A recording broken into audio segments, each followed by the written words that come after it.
Namaste. In this moment of stillness, I invite you to pause, breathe. Let's talk about something that quietly shapes every corner of our lives. Trust.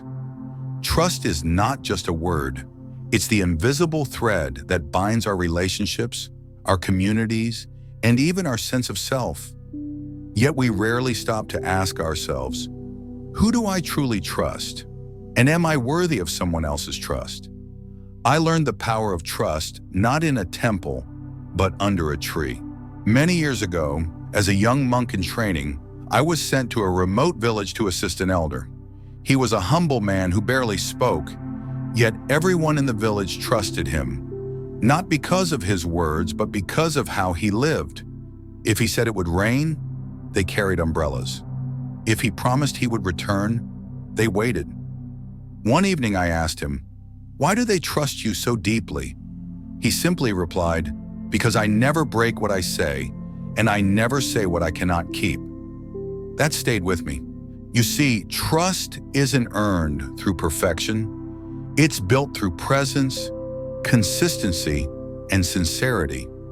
In a world where words are abundant, but actions are rare, people crave authenticity. They seek those who live what they speak. But here's something we often forget. Trust is not only about others, it's also about trusting yourself. So many of us live in doubt, doubting our decisions, doubting our strength, doubting whether we're good enough. But trust begins within. When we trust our own intentions, we stop fearing judgment. When we trust our journey, we stop comparing it to others. There's a story in the scriptures of a disciple who was afraid to walk on a rope bridge over a raging river. His master told him, "The bridge will not hold your fear, only your faith." And so it is with life. We must walk forward not with the weight of doubt, but with the lightness of trust. Of course, trust can be broken, and yes, it hurts, but that pain too teaches us. It shows us what matters. It reveals the cracks so we may rebuild stronger foundations. Forgiveness doesn't always mean restoring the same bond, but it does mean releasing the grip of bitterness. Trust, once lost, is not always gone forever. Like a tree that's been scarred, it can still bloom again, with time, care, and truth.